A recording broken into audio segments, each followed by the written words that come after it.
Bueno, muy bien. Quisiera hoy compartir con ustedes una reflexión que Dios ponía en mi corazón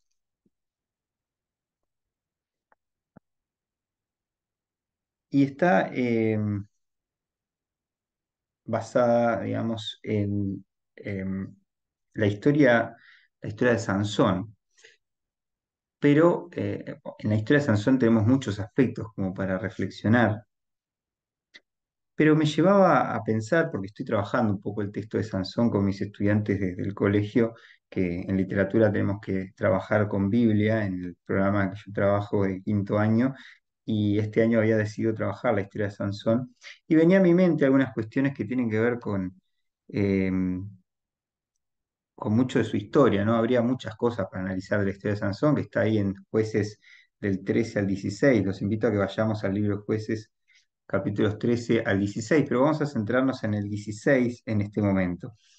Porque yo les decía, estaba pensando en un aspecto que quería compartir con ustedes hoy, más que nada por temas de tiempo, sobre la historia de Sansón y para que nos quedemos especialmente con un aspecto concreto que me parece muy importante, que no lo pasemos por alto, ¿m? Y que es el tema de la manipulación, ¿no? Sansón fue víctima de manipulación en un momento de su vida, a partir de muchas razones, ¿no? Pero nosotros podemos caer en lo mismo, ¿no? Ser víctimas de manipulación, aunque también puede ocurrir que nosotros mismos en algún momento de la vida manipulemos, hayamos manipulado, o quizás puede ocurrir incluso que estemos manipulando a otros, lamentablemente. Bueno, la manipulación es algo que no proviene de Dios y es algo que debemos erradicar de nuestras vidas, ya sea porque actuemos con manipulación a partir de alguna actitud que tengamos, o ya sea porque seamos víctimas de manipulación. Tenemos que erradicar de nuestras vidas la manipulación. La pregunta es, ¿qué es la manipulación, no? ¿Y por qué comento que en la vida de Sansón encontramos muchos aspectos vinculados a este asunto? Vamos a leer primero en el capítulo 16. Ustedes recuerdan, la historia de Sansón transita en el periodo de los jueces. De hecho, Sansón fue uno de los jueces que Dios levantó para que pudiera cumplir un propósito. ¿Cuál es ese propósito? El propósito que tenían los jueces. Estamos hablando de la época histórica en la cual los israelitas están viviendo en la tierra de Canaán después de haber salido de Egipto, cuando Moisés los saca de Egipto guiado por Dios y logran asentarse en la tierra. Después de la muerte de Moisés viene Josué que dirige al pueblo para entrar a la tierra de Canaán y logran entrar, conquistar el territorio y se instalan ahí las 12 tribus de Israel, que eran miles y miles y miles y miles de personas, ¿no? Entonces se reparten el territorio entre las 12 tribus y viven allí durante mucho tiempo, pero no tenían una organización a nivel jurídico, político, eh, digamos, cercana a la que nosotros hoy conocemos. Es decir, no había lo que hoy podríamos llamar estados-nación, no había todavía un periodo donde el Estado tuviera un rol, un lugar. No había monarquía. De hecho, el periodo posterior al de los jueces es el periodo de la monarquía, ¿no? Pero antes de llegar a esto, ellos viven en una especie de anarquía, digamos, donde eh, viven autorregulándose, digamos, en tribus, pero dice la Biblia que Jehová les daba una manera de organización, que era el hecho de que levantaba líderes, caudillos, que iban a dirigir al pueblo en cada etapa. Y estos líderes son los llamados jueces, justamente. En la Biblia encontramos allí, en todo el libro de jueces, la descripción de muchos de estos caudillos que tenían dos funciones básicas. Primero, administrar, hacer justicia, dirigir al pueblo, darles toda esta cuestión más jurídico-política, digamos, y poder dirigirlos en ese sentido, y también con sabiduría, dando consejos, guiando, dirigiéndolos también espiritualmente. Pero por otro lado, también tenían una función de carácter guerrera, ¿no? Es decir, eran gente que tenía que estar al mando de la protección de los pueblos frente a quienes, a los otros pueblos que venían sobre ellos y los atacaban. Fíjense cómo la historia se repite. De hecho, miren lo que pasó ayer nomás, lo que está ocurriendo, ¿no? En Israel de nuevo, justamente este mismo territorio, ¿no? De alguna manera, de vuelta, enemigos vienen a atacar al pueblo. Bueno, eso es lo que pasaba en la época de los jueces, ¿no? Es decir, los israelitas necesitaban a alguien que los protegiera de aquellos pueblos paganos, es decir, los que no eran del pueblo de Israel, que venían a atacarlos y a tratar de tomar control de ellos, ¿no? Y ahí levantaba a Dios a los jueces para que los protegieran, los dirigieran y lograran resistir frente a toda esa situación. Pero una de las razones por las que se producía esta opresión de parte de estos pueblos y que Dios permitía sobre ellos es que los israelitas hacían lo malo delante de los ojos de Jehová, ¿no? Entonces, como los israelitas pecaban, tomaban decisiones totalmente equivocadas, muchas veces terminaban actuando como los paganos, y hacían muchas cuestiones rebelándose contra Dios, caían en idolatría, servían a otros dioses, pecaban de diferentes maneras. Entonces, lo que hace Jehová es permitir que determinados pueblos los vengan a oprimir, ¿no?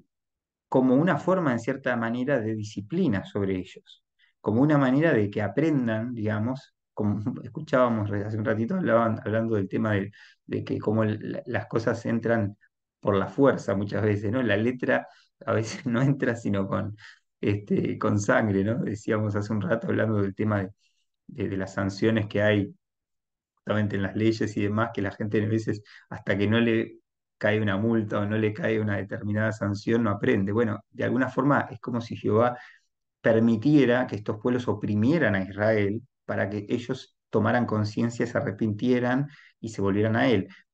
Muchas veces pasaba que por un tiempo lo hacían y después de vuelta volvían a caer, y entonces ahí Dios de vuelta levantaba líderes para que los, digamos, disciplinaran en ese tiempo y los guiaran y los ayudaran a entender estas cosas, ¿no?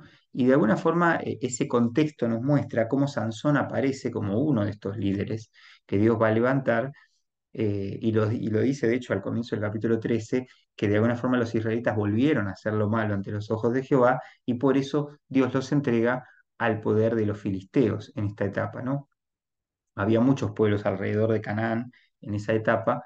En el mundo antiguo, si uno estudia el mundo antiguo, uno ve que había un montón de pueblos que, como los filisteos, de alguna forma eran parte de esos pueblos paganos que estaban siempre en rivalidad y en lucha con Israel, ¿no? Como hoy vemos de esta otra forma que estamos lamentablemente viendo de nuevo, ¿no?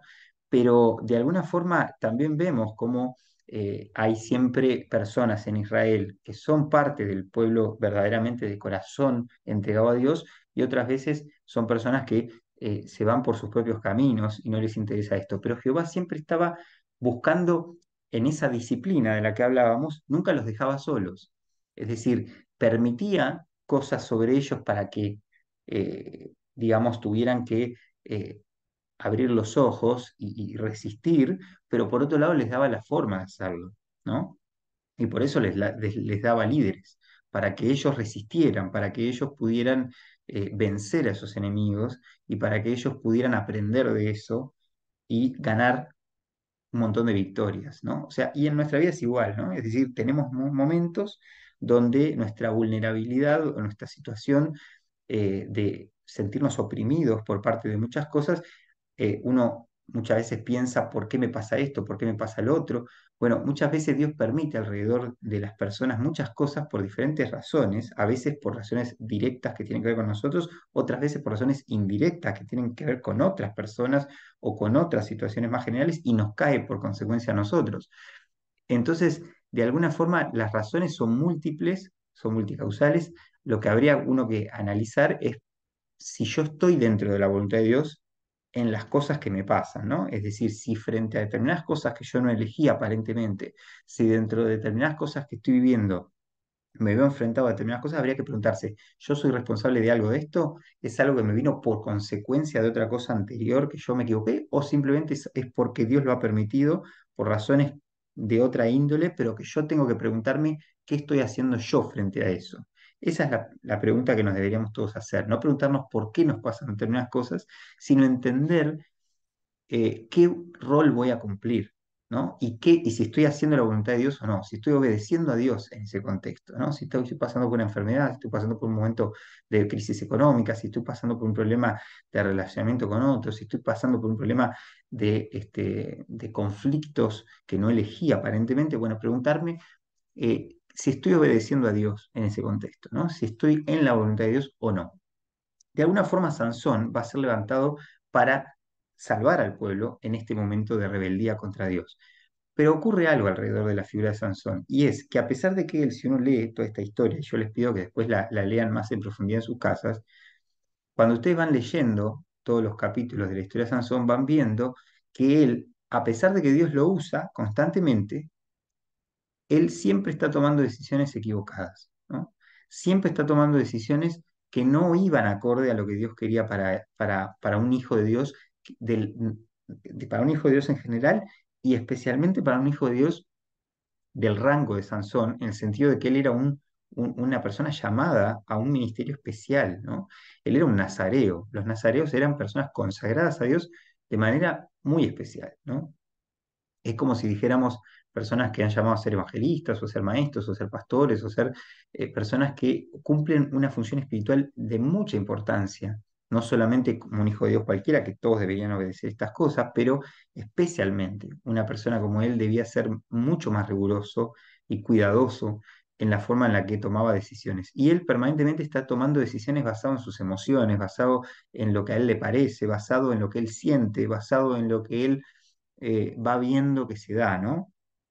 Permanentemente actúa con pasión, dejándose llevar por sus emociones, se enamora de mujeres que no le correspondían enamorarse, ¿no? Se enamora permanentemente de mujeres paganas, se enamora de la mujer de Timná, por ejemplo, en los primeros capítulos, que es una mujer pagana, los padres no están de acuerdo con que esto ocurra porque claramente la ley de Moisés lo prohibía, pero a Sansón no le importa, digamos, y dice, la que me gusta, se terminó.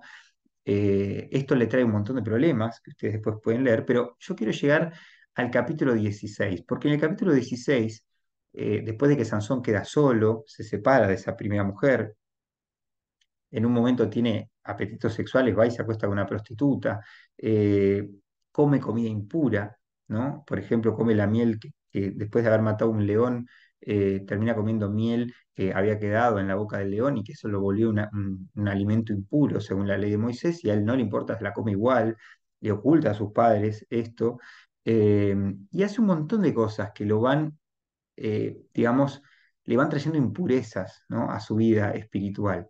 Pero cuando llegamos al capítulo 16, nos vamos a encontrar con que Sansón conoce a otra mujer que parecería que vuelve a traerle el problema del ciclo que viene desarrollando, ¿no? Y ahí en ese momento de la vida, Sansón está altamente vulnerable. Y vamos a leer lo que dice, capítulo 16.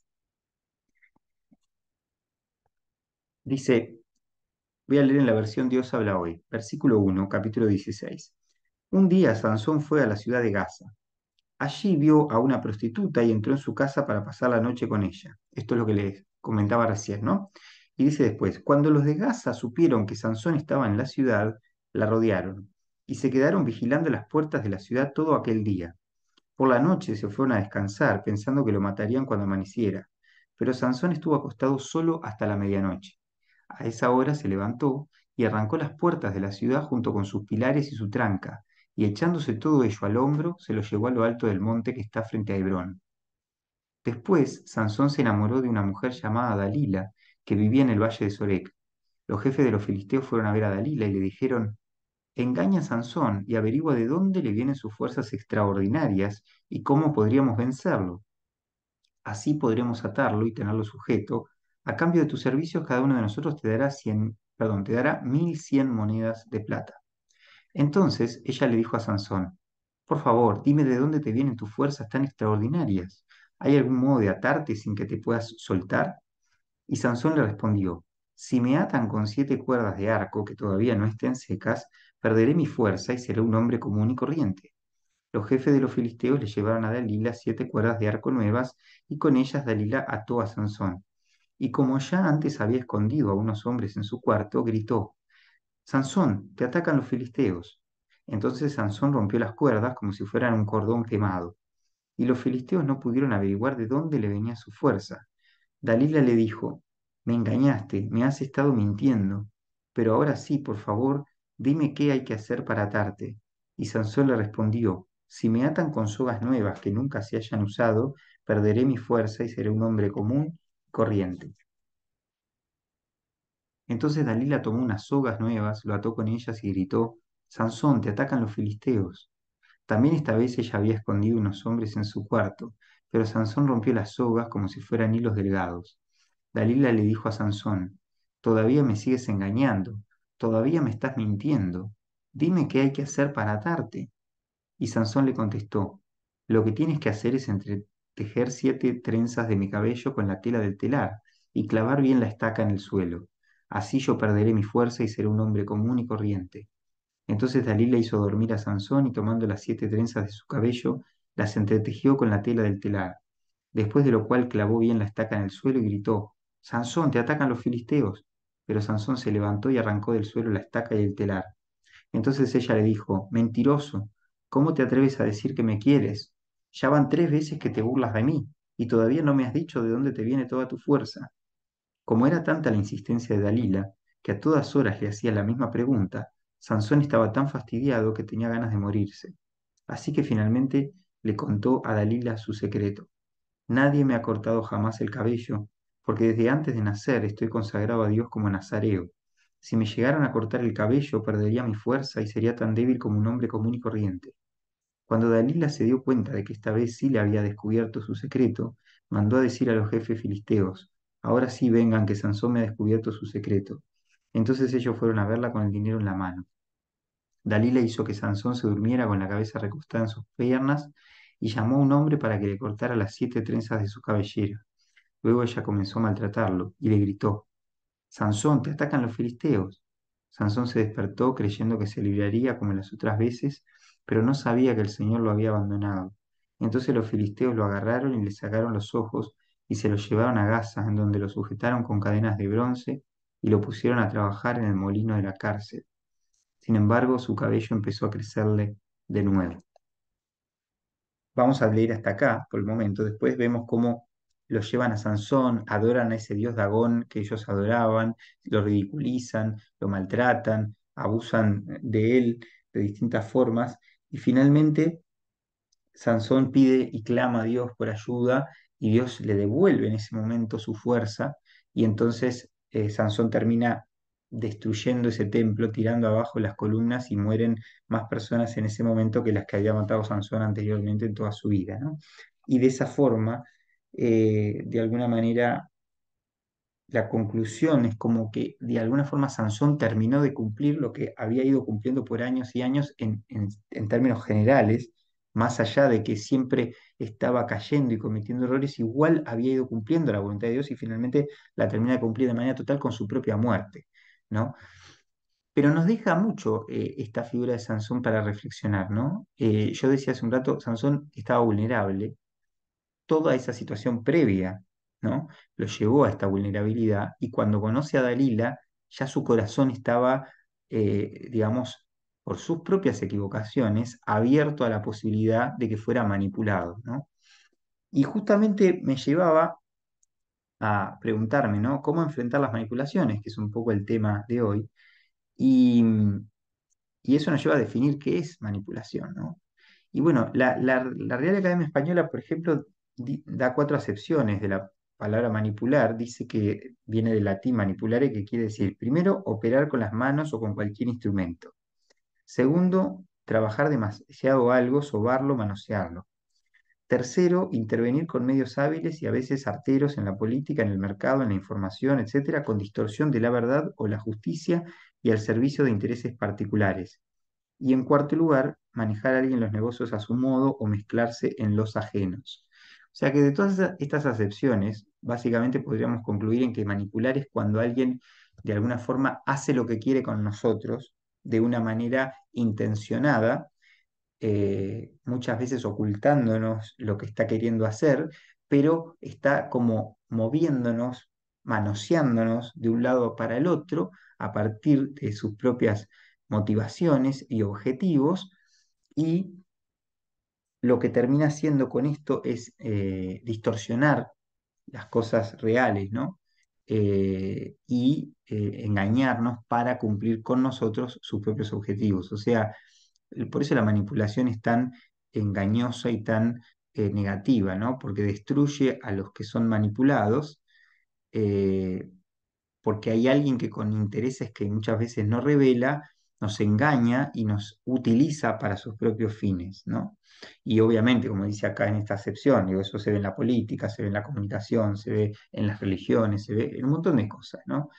Por eso deberíamos nosotros cortar todo proceso de manipulación, ya sea que seamos personas que estamos siendo manipuladas o ya sea que no nos damos cuenta o sí nos damos cuenta, pero estamos manipulando a otros con nuestras propias actitudes, ¿no? Obviamente un hijo de Dios no tiene que ser jamás manipulador, pero tampoco debe dejarse manipular, ¿no? Y esto es algo que tenemos que aprender, porque muchas veces nos dejamos manipular sin darnos cuenta, ya sea por jefes, ya sea por compañeros, ya sea por familia, ya sea por líderes religiosos, ya sea por personas que se aprovechan de nosotros de muchas formas. Sansón termina siendo en este momento víctima de una manipulación, que es la manipulación de Dalila, ¿no? Dalila lo manipula con la finalidad de destruirlo, porque estaba sirviendo a los intereses de los filisteos. Entonces utiliza el enamoramiento de Sansón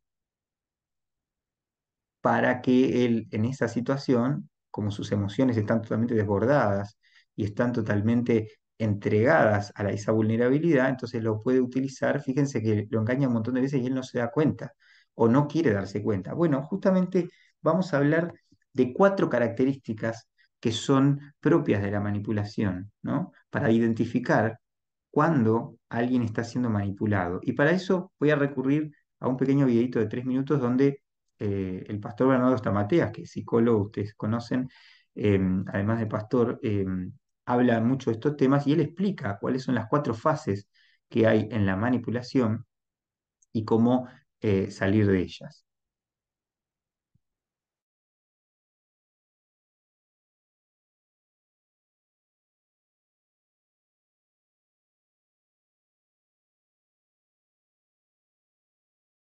Hola, ¿qué tal? Hoy quiero que reflexionemos sobre las 4 fases de la manipulación.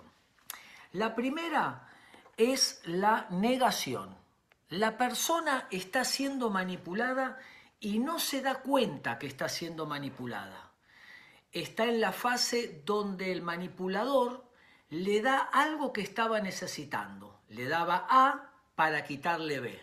La persona necesitaba o necesita validación, reconocimiento, amor.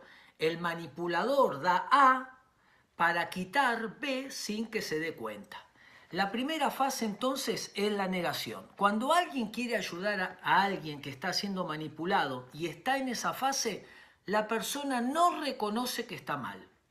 Por eso una de las mejores maneras de acercarse es primero nunca romper el vínculo, mantenerlo aunque la persona niegue que está en problemas. Y lo segundo, dejarle las preguntas para reflexionar. Che, no te veo bien, no te veo feliz. Y dejarle picando esas preguntas sin apuñalar el vínculo, porque la persona está en la primera fase, que es la de la negación. Luego pasa a la fase de ruido. La fase de ruido es cuando ya la persona empieza a ver que el manipulador da, pero también descalifica, controla, se burla, cosifica, y ya hay un ruido interno donde el cielo está pasando, toda esa idealización y empieza a hacer un poquito más de ruido. Luego pasa a la tercera fase, que es la de la elaboración. Acá la persona ya se dio cuenta, ya tiene bronca, ya cómo no me di cuenta antes, cómo me manipuló, cómo me engañó, y empieza a buscar ayuda, empieza a elaborar, pero tiene una fase de bronca y de tristeza. Va elaborando qué fue lo que pasó. ¿Y qué es entonces esta elaboración? La que lleva a la última fase, que es la de la libertad. ¿Y cuándo uno está libre de la libertad? Cuando transformó el recuerdo doloroso en crecimiento.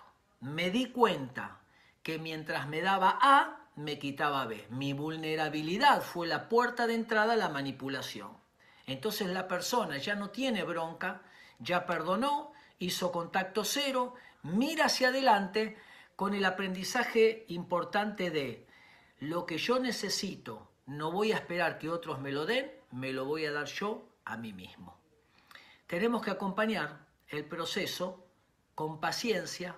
A veces hay que esperar a que uno empiece a tocar fondo para entonces pedir ayuda y terminar siendo libres. Espero que les sirva. Un abrazo.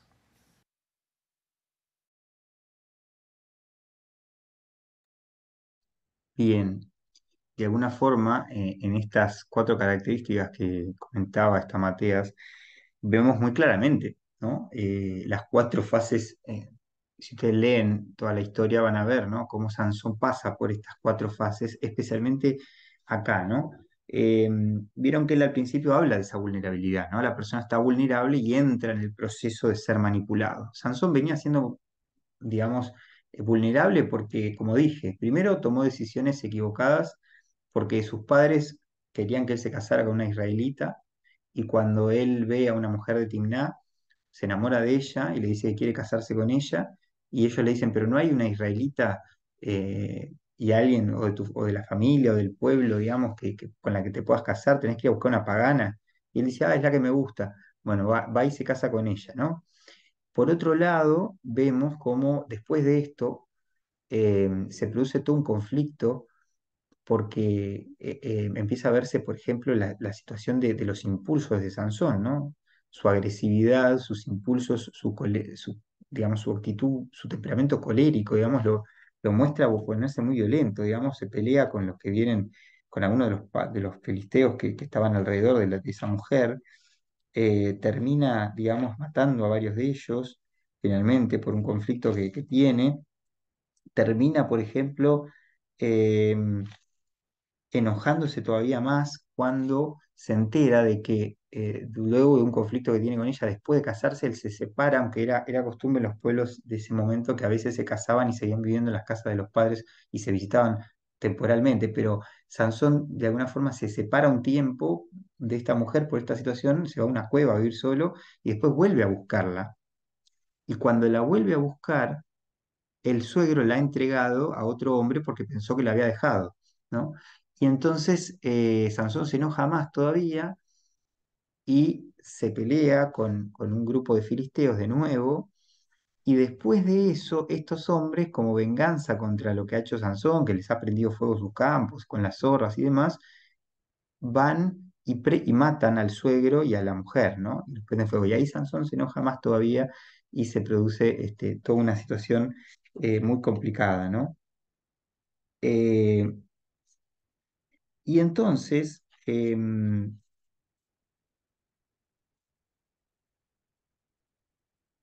perdón, lo de las zorras, justamente, es decir, lo de las zorras lo hace cuando se entera de que le ha entregado a la anterior, que además pasa algo curioso, ¿no? Que es que Sansón parecería repetir el mismo paradigma o el mismo, más que paradigma, el proceso que pasó Jacob, por ejemplo, ¿no? Porque dice que el suegro de Sansón le dice, pensé que ya no la querías más, pero te dejo a la menor, digamos, que es más linda que ella, ¿no? El, el- el padre de Lea y de Raquel, el suegro de Jacob, le había entregado al revés, ¿no? Primero la mayor, que era Lea, y después le entrega la que Jacob quería, que era Raquel. Lo hace trabajar 14 años debido a esto. Acá el suegro de Sansón le dice, pa, pensé que no la quería, se la entregué a otro, pero quédate con la menor porque es más linda y ahí Sansón se enoja y ahí es que agarra las zorras y prende fuego todo. Y a raíz de eso es que los otros hombres van y matan al suegro, matan a la mujer de Sansón y ahí Sansón se enoja todavía más y se va a vivir lejos a una cueva, ¿no?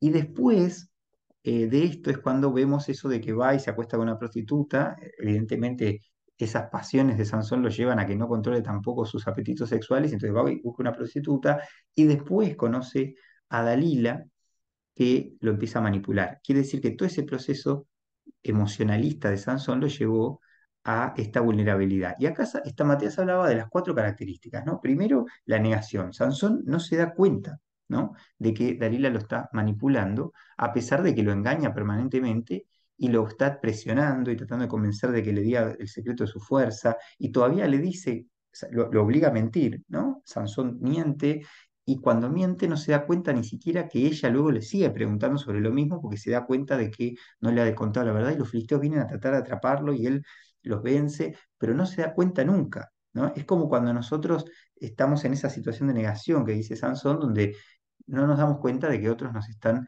como decía hasta Mateas, ¿no? De que todos podemos vivir esa situación de negación donde no nos damos cuenta de que alguien nos está manipulando. Después viene la fase, como decía él, segundo lugar, del ruido, ¿no? Que es cuando uno sí se empieza a dar cuenta que hay algo que no camina, ¿no? Y Sansón lo ve muy claramente esto en el versículo 16, ¿no? Esto lo vemos ahí, cuando el narrador dice, como era tanta la insistencia de Dalila, que a todas horas le hacía la misma pregunta, Sansón estaba tan fastidiado que tenía ganas de morirse, ¿no?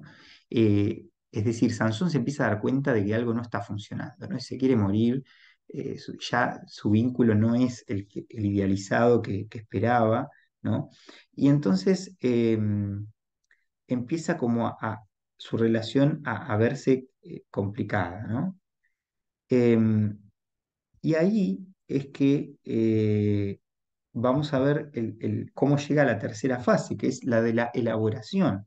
Lo que decía hasta Mateas de que cuando uno empieza a elaborar es cuando empieza a darse cuenta de lo que está viviendo y es la puerta de entrada para esa salida finalmente, que paradójicamente, digamos, es lo que me permite salir, ¿no? Voy elaborando el tema y ahí paso a la cuarta fase, que es la de la libertad, donde finalmente me salgo de este círculo, digamos, de ser una persona manipulada y logro salir. Sansón se da cuenta tarde cuando es atrapado por los filisteos. Fíjense que antes de esto él, fíjense que él termina contándole el secreto a Dalila luego del ruido. Es decir, debido a que él ve que lo está manipulando, no actúa con sabiduría, digamos, diciendo voy a cortar este vínculo, esta persona me está engañando.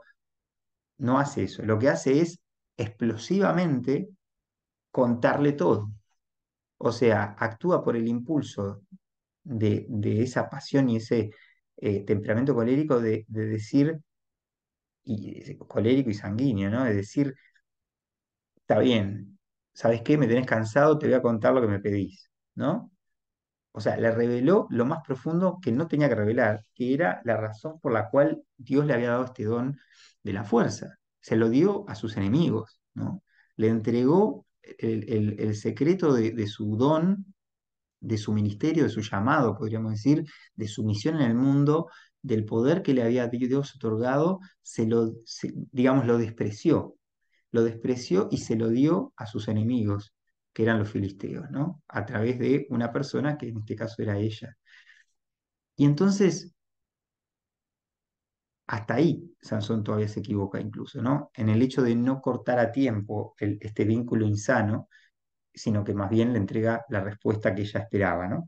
Y ahí entonces, cuando empieza a elaborar, lo atrapan, porque pierde su fuerza, el Espíritu de Dios se va de él en ese momento, le saca la posibilidad de defenderse, ¿no? Y eso pasa muchas veces con nuestras vidas. Si bien nosotros en la era de la gracia, el Espíritu Santo está con nosotros y no se va de nosotros, pero sí se entristece cuando lo despreciamos, ¿no? Se entristece cuando pecamos, se entristece cuando no valoramos la santificación, la santidad. Y entonces, cuando pasa eso, empezamos a ver lo mismo que en la vida de Sansón. Ya despreciamos lo que Dios nos ha dado y lo podemos perder en el sentido de que ya no cumple, no cumple efecto, ya no tiene efecto. Hay personas que tenían dones de evangelistas, dones de maestros, dones de hospitalidad, dones de pastores, de profetas, etcétera, y por despreciar eso que Dios les dio en determinado momento, por tomar decisiones equivocadas, por pecar, terminan perdiendo eso que Dios les da. Y ya no tiene unción, no tiene efecto transformador, no tiene efecto de avivamiento, no tiene transformación, uno ve que se pierde. Y eso es porque hubo algo que uno, digamos, hizo para que todo eso que a nuestro alrededor nos estaba quizás manipulando, las manipulaciones primero son del enemigo, son de Satanás, pero él utiliza manipulaciones humanas para que lleguen a nosotros. Quizás por todo eso muchas veces en la vida hemos perdido cosas que Dios nos daba y que nos daba un lugar de unción por haber tomado decisiones equivocadas, ¿no? En la Biblia vemos casos de personas que pierden esa unción que Dios les da y Dios les quita la vida. Y acá lo vemos con Sansón incluso. Termina perdiendo la vida Sansón. No es que Sansón no fuera salvo, no es que Sansón no cumplió la voluntad de Dios general, no es que Sansón no terminó de cumplir su misión en el mundo, lo hizo, pero con mucho dolor, con mucho sufrimiento y donde tuvo que arrepentirse en el último tiempo de su vida de cosas que podía haberse arrepentido muchísimo antes y el rumbo de su vida pudo haber sido otro. Sin embargo, Dios tuvo que terminar con la vida de Sansón en ese momento y dar pie a algo que vendría después. Y eso muchas veces pasa, ¿no?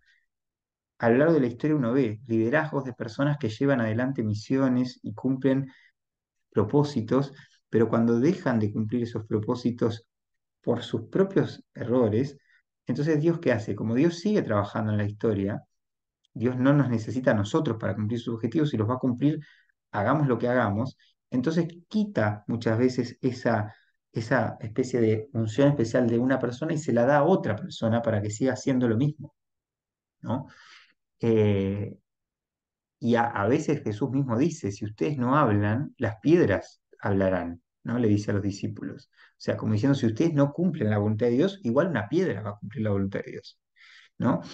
Eso es muy propio de este tiempo, ¿no? Yo cada vez estoy viendo más personas que uno nota que están haciendo cosas en el mundo que uno ve que son acordes a lo que Dios quiere en muchas áreas de la vida, pero a veces no son ni siquiera creyentes, ¿no? Y uno dice, o por lo menos no son convertidos aparentemente, o están en ese proceso, pero y uno dice, ¿y por qué dentro de la iglesia no hay tantas personas que hagan esto, esto o aquello otro? Si hay personas que están calificadas, capacitadas, que podrían hacer determinadas cosas. Bueno, de alguna manera tiene que ver con esa respuesta de decir sí, ¿no? Voy a ser parte de esto. Cuando hay personas que no son parte de eso, a veces porque Dios llama a otras cosas, a veces porque, por las formas, pero muchas veces Dios llama a alguien o utiliza a alguien que termina haciendo algo que va acorde a la voluntad de Dios o que Dios usa para cumplir su voluntad, incluso con personas que a veces ni siquiera están en filas del pueblo de Dios, ¿no? Uno piensa en el caso bíblico, es muy claro, esto pasó con Ciro, el rey de Persia, ¿no? Cuando les permite a los hebreos volver a su patria, por ejemplo, a pesar de que él no era temeroso de Dios, aparentemente. Sin embargo, él ve la situación de ellos y le dice, vuelvan y reconstruyan su templo, reconstruyan su ciudad, su pueblo. Lo mismo hace el faraón que vivió en tiempos de José, ¿no? Ve en la persona de José una persona que está siendo usada por Dios y el faraón digamos, cumple un rol de mediación para que José pueda hacer la voluntad de Dios frente al pueblo, ¿no? En Egipto. Y lo mismo puede pasar con nosotros, que Dios nos haya llamado a cosas, no es que Dios, cuando nos llama a algo, digo, Dios nos llama a ser sus discípulos y servirlo. Ese es el llamado que tenemos. No hay un llamado único por el cual toda nuestra vida tengamos que hacer lo mismo. Nuestro llamado es a glorificarlo, a honrarlo, a ser discípulos de Él y a ser más discípulos. Las formas, los mecanismos, las metodologías o los ministerios por los cuales podemos cumplir esto son múltiples, diversos, y hay personas que por 20, 30, 40 años de su vida Dios los llama a una cosa y después les cambia la perspectiva, los llama a otra cosa, los pone a hacer otras cosas. No es este el asunto. El asunto es cuando uno rechaza, cuando uno desprecia, cuando uno abandona la misión que tenemos todos en el mundo, ¿no? Cada uno desde el lugar en el cual está, en un momento histórico determinado, en el lugar en el que está, en el espacio en el que está, en el tiempo en el que está, en la edad y en la etapa de la vida en la que está, pero en ese contexto tenemos que hacer lo que Dios quiere, ¿no? No es lo mismo, obviamente, cuando somos ancianos, que cuando somos jóvenes, que cuando somos adolescentes, que cuando somos personas con determinada realidad. no es lo mismo cuando somos solteros, casados, con hijos, abuelos, nietos. No somos lo mismo en todos los momentos, no somos lo mismo cuando estamos en un espacio de trabajo, en una vida profesional determinada, cuando estamos en una iglesia determinada, cuando estamos en un país determinado, o en una ciudad, o en un barrio. Es decir, nuestras realidades son diversas y múltiples. El problema no es hacer lo mismo siempre todo el tiempo. El tema es si estoy haciendo lo que Dios me pide en este momento de mi vida. Y Sansón, que tenía muy clara su misión, la estaba cumpliendo en términos generales en el sentido de resistir a los filisteos, luchar contra ellos. Dios lo usaba claramente, todo el tiempo se desprende de la historia de que Dios lo usó a Sansón en todo esto. Pero uno ve que a la misma vez cae permanentemente en la violación de la santidad que tenía que tener. Es decir, permanentemente Sansón peca en un montón de cosas que él no tenía que cumplir, ¿no? Pero en lo que no cae nunca, y creo que eso es lo que termina dándole esa libertad final de la que hablaba esta Mateas, es en lo que se ve al final, ¿no? Sansón jamás reniega de su adoración a Dios, ¿no? Sansón jamás cae en la idolatría, ¿no? Sansón nunca cae en esa sujeción a estos dioses paganos. No le pasa como a Salomón, por ejemplo, ¿no? Que sí cae en eso. Pero Sansón no. Sansón mantiene su fidelidad a Jehová y de hecho es lo que le permite luego que cuando él le pide a Dios ayuda al final, cuando ya no le queda nada, ha perdido sus ojos, ha perdido todo, ha perdido su fuerza, está siendo humillado, maltratado, está en una situación de que es lo peor, digamos, para toda esa gente que lo está ahí maltratando, lo ven como aquel al que le puedan golpear, maltratar, está en la peor situación de vulnerabilidad y ahí recibe su libertad. ¿Cómo? Recurriendo al único que lo puede ayudar, ¿no? Que era el Señor. Y ahí él sale de esa etapa de elaboración y pasa a la etapa de libertad cuando reconoce lo que le ha pasado, de alguna forma se arrepiente y le pide por última vez al Señor que le permita salvarse de esto y vencer por última vez a los filisteos cobrándose sus dos ojos y terminando con ellos. Y en ese momento vuelve el don, ¿no? En ese momento ese don, esa unción que Sansón tenía, vuelve a él y es lo que le permite vencerlos, ¿no? Entonces es muy importante que entendamos que si no nos arrepentimos de nuestras equivocaciones, cuando hemos fallado en una cosa, en otra, cuando no identificamos esas cosas y no las extirpamos de raíz, ya sea haber haber caído en un proceso de manipulación que me llevó a tomar decisiones equivocadas, ya sea haber por impulso tomado decisiones erróneas, ya sea haber pecado deliberadamente a partir de desobedecer cosas que sabía que no tenía que desobedecer, de hacerle daño a otros, de hacerme daño a mí mismo. A partir de cualquiera de estas cosas, cuando entendemos esto, si no nos arrepentimos es como que no hubiera pasado nada, pero cuando nos arrepentimos realmente de corazón y cambiamos, ¿no? Pero un arrepentimiento genuino, que busque reparación, que busque corrección, que busque realmente sacar de una vez y para siempre eso de nuestra vida, bueno, ahí es cuando Sansón termina siendo libre y esa liberación se termina produciendo con su muerte, ¿no? Se termina la etapa de la vida de Sansón, se termina la etapa de su vida, Dios no le concede más tiempo de vida, pero sí le concede la posibilidad de vencer finalmente a los filisteos y de que se cumpliera lo que Dios quería de Sansón desde el inicio de su llamado, ¿no? Entonces, quiero terminar con una lectura final que está en el Nuevo Testamento, porque esta es la historia que nos habla de Sansón desde la perspectiva del Antiguo Testamento, ¿verdad? Pero siempre es bueno y es necesario que nosotros leamos estas historias desde la perspectiva cristiana, que es la perspectiva que nos brinda el Nuevo Testamento, ¿no? Eh, y ahí los quiero llevar a Hebreos, capítulo 11, porque acá se nos habla de Sansón, ¿no? Hebreos capítulo 11. Y estamos en el mes de la Reforma, estamos en el mes en el cual reflexionamos sobre los principios de la gracia, de la fe, de la escritura, de la importancia de aceptar el sacrificio de Cristo, de confiar en Él mediante la fe y la gracia que Él nos da. Y acá, en este capítulo, se nos habla mucho de esto, ¿no? Se nos habla de los héroes antiguos que por fe lograron agradar a Dios. Fueron justificados por su fe y porque de alguna forma vivieron lo mismo que nosotros. Aceptaron lo que Dios les daba, la gracia divina, y esto fue por fe, no porque confiaran en sus propias obras o no porque confiaran en sus propios esfuerzos, sino porque lograron ver lo que otros no podían ver, ¿no? Es decir, lograron ver lo que no se veía, ¿no? Y esto fue lo que estos héroes de la fe tuvieron. Y miren lo que dice respecto a Sansón.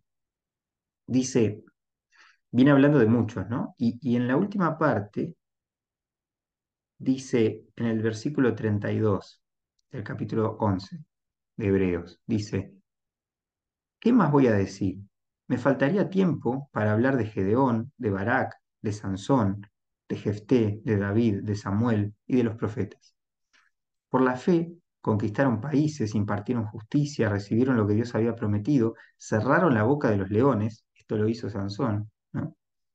Apagaron fuegos violentos, escaparon de ser muertos a filo de espada,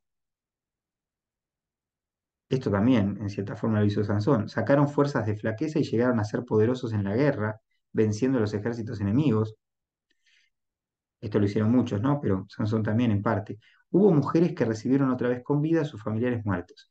Otros murieron en el tormento, sin aceptar ser liberados, a fin de resucitar a una vida mejor. Uno podría pensar, esto también se cumplió en la vida de Sansón, porque él no aceptó ser liberado de eso en cierta forma, se entregó a morir, podríamos decir, ¿no? Se sacrificó en ese momento por terminar cumpliendo su rol en este mundo, entregándose, pero no pidió a Dios que le diera liberación de ser liberado en ese momento y salvarse. O sea, le bastaba convencer a los filisteos aunque su vida se terminara ahí, ¿no?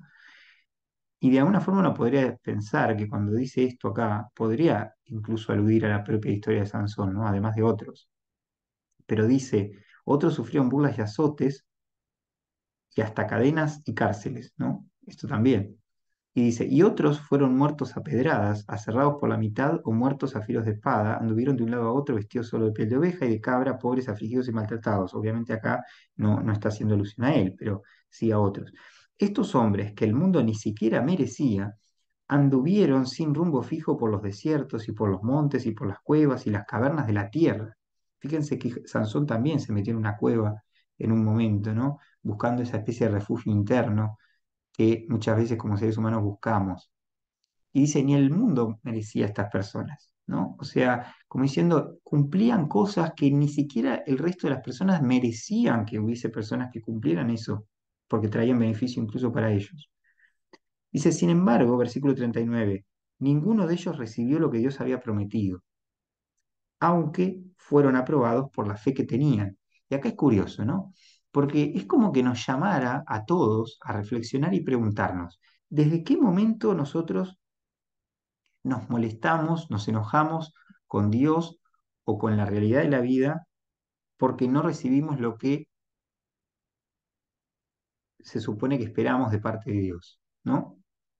¿En qué momento caímos en eso, no? Fíjense que dice, sin embargo, ninguno de ellos recibió lo que Dios había prometido, aunque fueron aprobados por la fe que tenían. O sea, nuestra función en el mundo no es ser destinatarios de las promesas divinas permanentemente. Nuestra función en el mundo es vivir las promesas de Dios, deleitarnos con las cosas que Dios nos da, pero también aceptar lo que no esperamos, también aceptar lo que no esperaríamos o no quisiéramos recibir, ¿no? Sin embargo, está ahí. Y dice, porque Dios, teniéndonos en cuenta a nosotros, había dispuesto algo mejor, para que solamente en unión con nosotros fueran ellos hechos perfectos. Y es curioso, porque es como si el autor de Hebreos nos estuviera diciendo al final, en nuestra unión con ellos, con todos estos héroes del pasado, ellos fueron hechos perfectos. O sea, nosotros como hijos de Dios, como iglesia de Dios hoy, somos quienes nos unimos a esos grandes héroes del pasado y permitimos nosotros que ellos fueran hechos perfectos, ¿no? Por eso dice, porque Dios, teniéndonos en cuenta a nosotros, a los cristianos de hoy, había dispuesto algo mejor, para que solamente en unión con nosotros, los cristianos de hoy, ellos, estos héroes del pasado, fueran ellos hechos perfectos.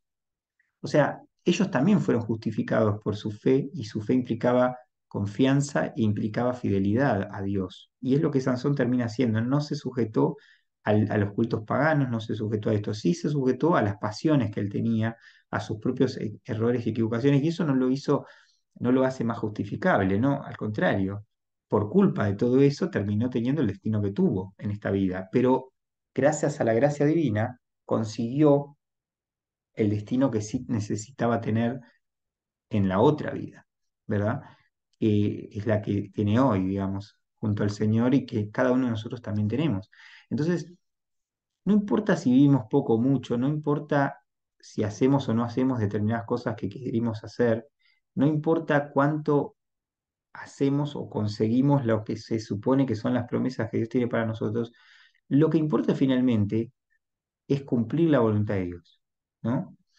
Y la voluntad de Dios se va a hacer, haga yo lo que haga. Pero la pregunta es si yo voy a estar en la voluntad de Dios o voy a dejar que la voluntad de Dios la vivan otros, ¿no? Y no yo. Entonces, eso es el desafío para nosotros. Y lo queremos instaurar hoy mediante esta defensa de esa resistencia frente a las manipulaciones, ¿no? Queremos que la finalidad de este mensaje es que nosotros identifiquemos cuando podemos estar cayendo en algo parecido a lo que Sansón vivió, que otros nos manipulen, como hizo Dalila, o como hace cualquier persona que en este mundo nos manipula, identificar estas cosas, corregirlas, sacarlas de nuestra vida, abandonarlas. Si en algún momento hemos manipulado a otros, arrepentirnos y cambiar, pero estar dispuestos siempre a no dejarnos atrapar por las maquinaciones que el diablo trae, porque él es el primero que nos quiere manipular y engañar. Y es típico cómo Satanás nos inventa mentiras permanentemente para que nosotros, a partir de medias verdades, creamos cosas que no son reales, ¿no? Y cuando esto pasa y nos engaña, terminamos tomando decisiones por miedo, por temor, por angustia, por falta de confianza, por falta de fe, por no darme cuenta que me están manipulando, termino después, por impulsos, tomando decisiones que me llevan a caminos que me destruyen. Entonces, el desafío es, miremos en nuestra vida cuál es mi situación espiritual respecto a todo esto. Miremos mi vida hoy, miremos lo que pasó en nuestra vida, cómo estamos hoy y cómo quisiéramos proyectar nuestra vida para el mañana, ¿no? ¿Queremos dedicar nuestra vida realmente a hacer la voluntad de Dios? ¿Queremos realmente cumplir la misión que Dios nos ha dado, a lo que Dios nos ha llamado, a lo que Dios nos ha puesto en un camino para hacer? ¿Queremos hacer eso o queremos abandonar nuestro propósito? ¿Queremos dejarnos llevar por el temor, por el miedo, por las cosas que no nos ayudan? Bueno, cada uno analice en su propia vida, ¿no? ¿Qué nos deja esta historia hoy? Yo no sé qué le puede dejar a cada uno. Lo que sé es lo que de alguna manera nos hace reflexionar y me hace reflexionar a mí en lo personal, pero seguramente cada uno y la historia de cada uno, que es diferente, nos deje pensando en muchas cosas. Y bueno, quisiéramos terminar orando para que esto haga carne en nosotros, para que esto realmente se haga real en nosotros y podamos aprender y ser usados por Dios. Vamos a orar. Señor, te damos muchas gracias por la historia que hemos podido analizar. Habría tanto más, Señor, para comentar, pero vemos cómo Sansón en este proceso, habiendo sido manipulado de tantas formas, igual cumplió la voluntad divina, Señor, pero con tanto dolor y tanto sufrimiento, Señor. Y por eso nosotros no queremos pasar por ese proceso, Señor. Queremos pasar por el proceso que vos querés de nosotros. Queremos aprender de las cosas que nos van pasando y tomar las mejores decisiones en eso. Ayúdanos a cambiar, Señor. Ayúdanos a identificar cuando alguien nos manipula. Ayúdanos a sacarlo de nuestra vida, Señor, y a ayudarnos a cortar esos círculos para poder cumplir con tus propósitos claramente. Gracias, Señor, por esta palabra. Danos la unción y perdonanos, Señor, perdoná nuestros pecados, perdoná nuestras faltas, perdoná nuestra falta de fe, nuestra falta de temor de ti, Señor.